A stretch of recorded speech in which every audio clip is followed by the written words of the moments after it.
Hey guys, my name is Andrew and welcome back to Keys. So as you guys know, these modern BMWs put down some serious power and it's easy to make, but one of the biggest things is trying to harness that and get traction. So today we're going to be going over wheel and tire setups as well as suspension to get you hooking at the track and on the street. So if you guys aren't familiar, I'm the Director of Sales and Marketing at Keys Motorsports. One of the things that I've been helping out with is doing builds for customers, but also putting together the car you see behind me, which ran an 8.6 quarter mile at 159 miles an hour to get the M340i world record. Look at this, 135. I told him he's gonna get in the 1.3s.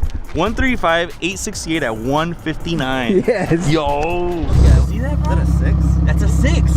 Nice. You reset it again. It's like every time we go out, baby. New world record. New Let's go. world record. Motorsports has been a passion of mine for a long time, starting back when I was into the Hondas, the S2000 and Civics, and then eventually making its way over to BMW. After a few cars now, I've gotten to know these vehicles quite well and have been researching how to make these cars as quick and as fast as I can. Now on our main channel, we've done several videos on the M340i. If you want to check those videos out and get an overview of everything that we've done so far, check out the links in the description below. So the M340i that you see behind me makes 1150 all-wheel horsepower. This car was putting down a ton of power on the dyno, but we got to our first track session in March this past year and couldn't put it down at all. The best we ran was a 10.2, spinning 2/3 of the way down the track. So what we needed to do was take a look at this car as far as the suspension and the wheels and tires, see what changes we could make to get it to hook. Since that event, we've made a bunch of changes on the suspension and to the wheels and tires that allowed us to get a 135 60 foot. So to make these improvements, we wanted to focus on two main areas. They were contact patch of the tire touching the ground, as well as the weight transfer of the car at the time of the launch. Now, contact patch and weight transfer aren't completely independent of each other. As the car shifts back and squats down at the time of the launch, you'll see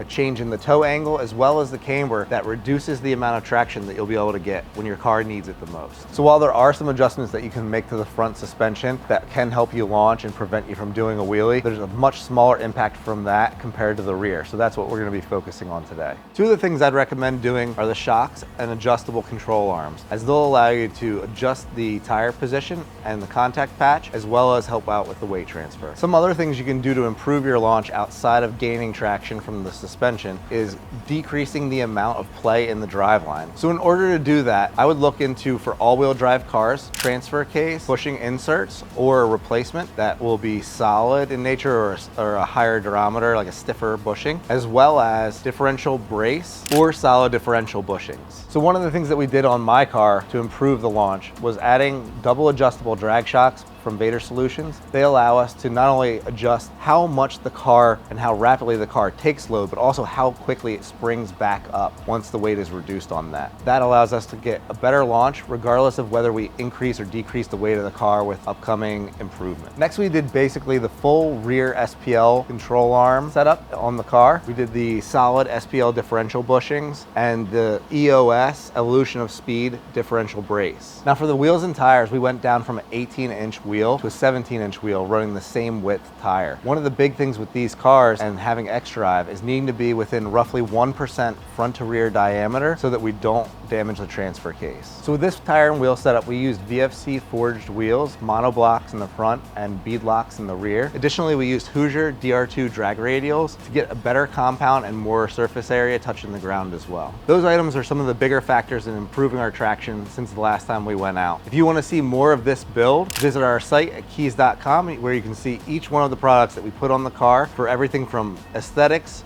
to performance. So the high speeds at the top end of the track are always pretty exciting, but nothing beats the acceleration once you can finally hook and put some serious power down. We did a 135 60 foot and a 1.89 0 to 60 mile an hour in this car, and the feeling was unreal. If you've got more questions, feel free to reach out to us regarding your build at keys.com or email me directly at andrew@keysmotorsports.com. We do have DIYs available and also some more coming information on technical topics regarding these cars. For that, subscribe to the channel and also check out our main channel with Keys Motorsports for some of our bigger builds. Once again, my name is Andrew and thanks again for watching Keys. If you like our videos, be sure to like and subscribe and check us out at keys.com. Thanks for watching and we'll see you in the next video.